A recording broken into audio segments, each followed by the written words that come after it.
ਸਤਿ ਸ਼੍ਰੀ ਅਕਾਲ। ਤੁਸੀਂ ਵੇਖ ਰਹੇ ਹੋ ਟੀਵੀ ਪੰਜਾਬ ਤੇ ਮੈਂ ਹਾਂ ਤੁਹਾਡੇ ਨਾਲ ਇੰਦਰਪ੍ਰੀਤ ਕੌਰ ਸੰਗੇੜਾ।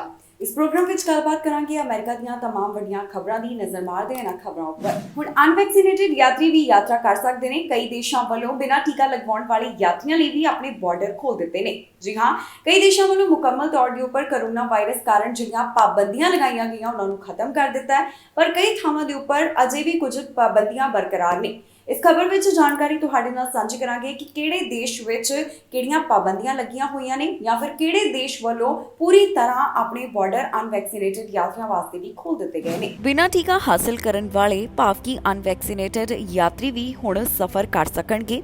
ਜੀ ਹਾਂ, ਕਈ ਦੇਸ਼ਾਂ ਵੱਲੋਂ ਅਨਵੈਕਸੀਨੇਟਿਡ ਯਾਤਰੀਆਂ ਵਾਸਤੇ ਆਪਣੇ ਦਰਵਾਜ਼ੇ ਖੋਲੇ ਜਾ ਰਹੇ ਹਨ। ਹੁਣ ਤੁਹਾਨੂੰ ਦੱਸਦੇ ਹਾਂ ਕਿ ਕਿਹੜੇ ਅਜਿਹੇ ਦੇਸ਼ ਨੇ ਜਿੱਥੇ ਅਨਵੈਕਸੀਨੇਟਿਡ ਯਾਤਰੀ ਵੀ ਯਾਤਰਾ ਕਰ ਸਕਦੇ ਨੇ। United Kingdom. ਮਾਰਚ ਮਹੀਨੇ ਦੌਰਾਨ ਹੀ ਯੂਕੇ ਵੱਲੋਂ ਕੋਰੋਨਾ ਕਾਰਨ ਜਿਹੜੀਆਂ ਪਾਬੰਦੀਆਂ ਲਗਾਈਆਂ ਉਹਨਾਂ ਨੂੰ ਖਤਮ ਕਰ ਦਿੱਤਾ। ਜਿਹੜੇ ਵੀ ਯਾਤਰੀ ਯੂਕੇ ਵਿੱਚ ਜਾਂਦੇ ਨੇ ਉਹਨਾਂ ਵਾਸਤੇ ਕੋਈ ਵੀ ਸ਼ਰਤ ਜਾਰੀ ਨਹੀਂ ਹੈ। ਇੱਥੇ ਅਨਵੈਕਸੀਨੇਟਿਡ ਯਾਤਰੀ ਵੀ ਜਾ ਸਕਦੇ ਨੇ ਜਿੱਥੇ ਉਹਨਾਂ ਨੂੰ ਕੁਆਰੰਟਾਈਨ ਕਰਨ ਦੀ ਜ਼ਰੂਰਤ ਨਹੀਂ ਹੈ ਤੇ ਨਾ ਹੀ ਉਹਨਾਂ ਨੂੰ ਕੋਈ ਕੋਰੋਨਾ ਟੈਸਟ ਦੀ ਰਿਪੋਰਟ ਦਿਖਾਉਣੀ ਪੈਂਦੀ ਹੈ। ਅਗਲਾ ਨਾਮ ਹੈ ਇਟਲੀ ਦਾ। ਇਟਲੀ ਵੱਲੋਂ ਵੀ ਸਾਰੀਆਂ ਵੈਕਸੀਨ ਰਿਕੁਆਇਰਮੈਂਟ ਖਤਮ ਕਰ ਦਿੱਤੀਆਂ ਗਈਆਂ। ਉਹਨਾਂ ਵੱਲੋਂ ਜਿਹੜੇ ਫੋਰਨ ਟਰੈਵਲਰਸ ਨੇ ਉਹਨਾਂ ਵਾਸਤੇ 1 ਜੂਨ ਤੋਂ ਹੀ ਪਾਬੰਦੀਆਂ ਹਟਾ ਦਿੱਤੀਆਂ ਨੇ। ਅਨਵੈਕਸੀਨੇਟਿਡ ਯਾਤਰੀ ਬਿਨਾਂ ਕੋਰੋਨਾ ਟੈਸਟ ਦੀ ਰਿਪੋਰਟ ਦਿਖਾਏ ਇਟਲੀ ਦਾਖਲ ਹੋ ਸਕਦੇ ਨੇ। ਉਹਨਾਂ ਨੂੰ ਕੁਆਰੰਟਾਈਨ ਦੀ ਵੀ ਜ਼ਰੂਰਤ ਨਹੀਂ ਹੈ। ਫਿਰ ਅਗਲਾ ਨਾਮ ਆਉਂਦਾ ਹੈ ਫਰਾਂਸ ਦਾ, ਜਿੱਥੇ ਅਨਵੈਕਸੀਨੇਟਿਡ ਕੈਨੇਡਾ ਦੇ ਯਾਤਰੀ ਯਾਤਰਾ ਕਰ ਸਕਦੇ ਹਨ, ਪਰ ਇੱਥੇ ਪਹੁੰਚਣ ਦੇ ਉੱਪਰ ਅਜੇ ਵੀ ਕੋਰੋਨਾ ਨੈਗੇਟਿਵ ਰਿਪੋਰਟ ਦਿਖਾਉਣੀ ਜ਼ਰੂਰੀ ਹੈ। ਯਾਤਰੀਆਂ ਵਾਸਤੇ ਜ਼ਰੂਰੀ ਹੈ ਕਿ 72 ਘੰਟੇ ਦੌਰਾਨ ਉਹਨਾਂ ਵੱਲੋਂ PCR ਟੈਸਟ ਕਰਵਾਇਆ ਹੋਵੇ, ਜਿਸ ਦੀ ਨੈਗੇਟਿਵ ਰਿਪੋਰਟ ਉਹਨਾਂ ਨੂੰ ਦਿਖਾਉਣੀ ਪਵੇਗੀ। ਜਰਮਨੀ ਵੱਲੋਂ ਵੀ ਸਾਰੀਆਂ ਕੋਰੋਨਾ ਪਾਬੰਦੀਆਂ ਖਤਮ ਕਰ ਦਿੱਤੀਆਂ ਗਈਆਂ ਨੇ। ਇਹਨਾਂ ਪਾਬੰਦੀਆਂ ਵਿੱਚ ਉਹਨਾਂ ਨੇ 11 ਜੂਨ ਨੂੰ ਹੀ ਰਾਹਤ ਦੇ ਦਿੱਤੀ।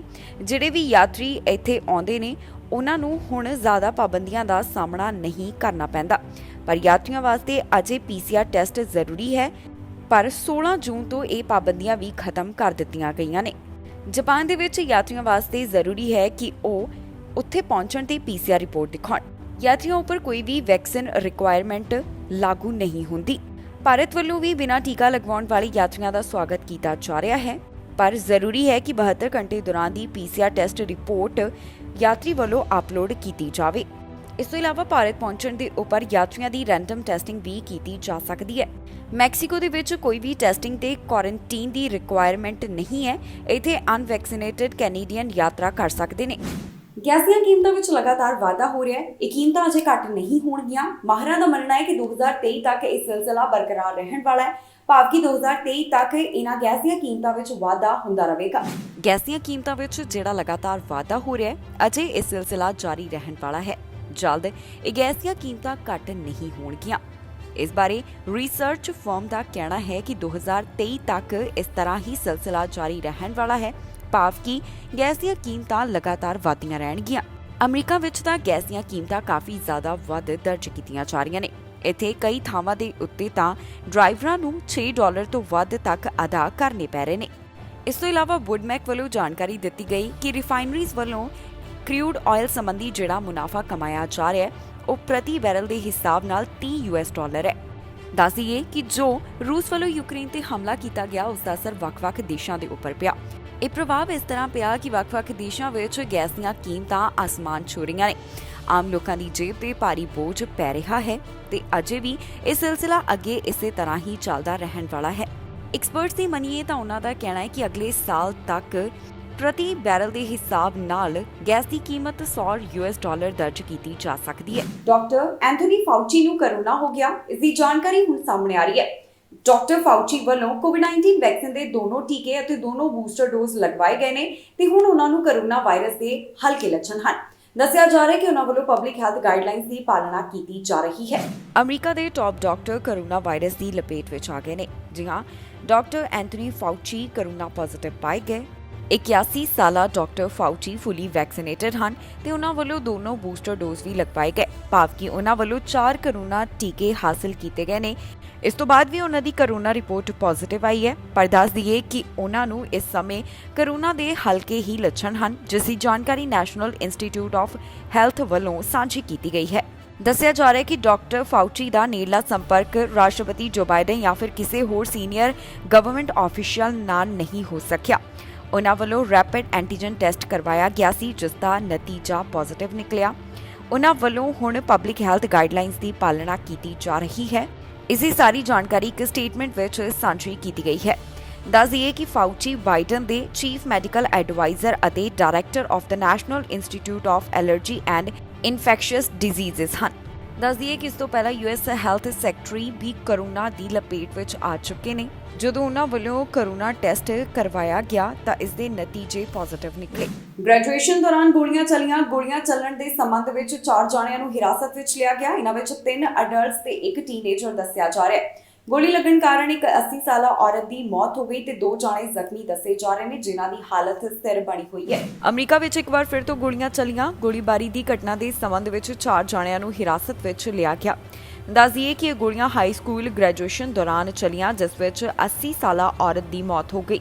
ਆਫੀਸ਼ੀਅਲਸ ਵੱਲੋਂ ਇਸ ਮਾਮਲੇ ਦੀ ਜਾਣਕਾਰੀ ਸਾਂਝੀ ਕੀਤੀ ਗਈ, ਜਿੱਥੇ ਉਹਨਾਂ ਦੱਸਿਆ ਕਿ ਹਾਈ ਸਕੂਲ ਗ੍ਰੈਜੂਏਸ਼ਨ ਦੌਰਾਨ ਗੋਲੀਆਂ ਚੱਲੀਆਂ, ਜਿੱਥੇ 80 ਸਾਲਾ ਔਰਤ ਦੀ ਜਾਨ ਚਲੀ ਗਈ। ਇਸ ਸੰਬੰਧ ਵਿੱਚ ਉਹਨਾਂ ਨੇ 4 ਜਾਣਿਆਂ ਨੂੰ ਹਿਰਾਸਤ ਵਿੱਚ ਲਿਆ। ਦੱਸਿਆ ਜਾ ਰਿਹਾ ਹੈ ਕਿ ਕਨਵੋਕੇਸ਼ਨ ਸੈਂਟਰ ਦੇ ਪਾਰਕਿੰਗ ਵਿੱਚ ਝਗੜਾ ਹੋ ਗਿਆ, ਜਿਸ ਤੋਂ ਬਾਅਦ ਇੱਥੇ ਗੋਲੀਆਂ ਚੱਲ ਗਈਆਂ। ਇਸ ਗੋਲੀਬਾਰੀ ਦੀ ਘਟਨਾ ਵਿੱਚ ਔਰਤ, ਜਿਸ ਦਾ ਨਾਮ ਗ੍ਰੀਨਵੁੱਡ ਦੱਸਿਆ ਗਿਆ, ਉਸ ਦੀ ਮੌਤ ਹੋ ਗਈ। 2 ਹੋਰ ਵਿਅਕਤੀ ਵੀ ਜ਼ਖਮੀ ਦੱਸੇ ਜਾ ਰਹੇ ਨੇ, ਪਰ ਉਹਨਾਂ ਦੀ ਹਾਲਤ ਸਥਿਰ ਦੱਸੀ ਗਈ ਹੈ। ਆਫੀਸ਼ੀਅਲਸ ਦਾ ਕਹਿਣਾ ਹੈ ਕਿ ਤਿੰਨੋਂ ਜਾਣੇ ਗ੍ਰੈਜੂਏਸ਼ਨ ਸੈਰੇਮਨੀ ਵਿੱਚ ਮੌਜੂਦ ਸਨ, ਜਿਹੜੇ ਇਸ ਦੌਰਾਨ ਜ਼ਖਮੀ ਹੋਏ ਜਾਂ ਫਿਰ ਜਿਸ ਔਰਤ ਦੀ ਮੌਤ ਹੋਈ ਹੈ। ਪੁਲਿਸ ਵੱਲੋਂ ਇਸ ਘਟਨਾ ਨਾਲ ਜੁੜੇ ਹੋਏ 4 ਸਸਪੈਕਟ ਨੂੰ ਹਿਰਾਸਤ ਵਿੱਚ ਲਿਆ। ਇਹਨਾਂ ਵਿੱਚ 3 ਅਡਲਟਸ ਤੇ 1 ਟੀਨੇਜਰ ਦੱਸਿਆ ਜਾ ਰਿਹਾ ਹੈ।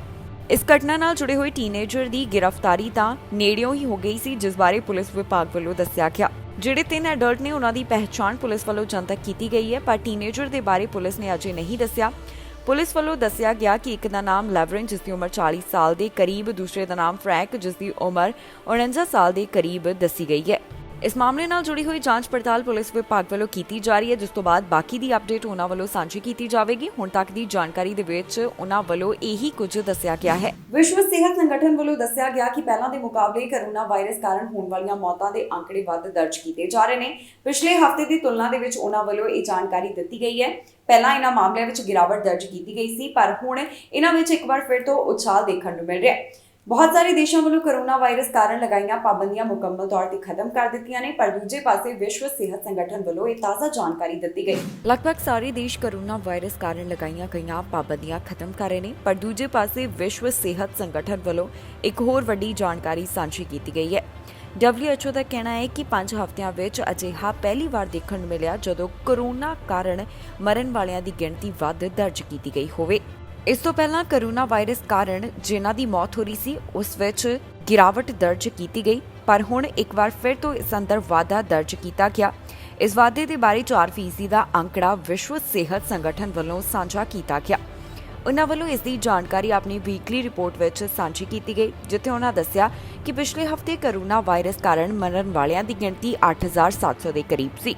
ਅਮਰੀਕਾ ਵਿੱਚ ਮੌਤਾਂ ਦੀ ਗਿਣਤੀ ਪਹਿਲਾਂ ਦੇ ਮੁਕਾਬਲੇ 21% ਵੱਧ ਦੱਸੀ ਗਈ ਅਤੇ ਵੈਸਟਰਨ ਪੈਸੀਫਿਕ ਵਿੱਚ 17% ਦਾ ਵਾਧਾ ਇਸ ਅੰਦਰ ਦਰਜ ਕੀਤਾ ਗਿਆ ਹੈ।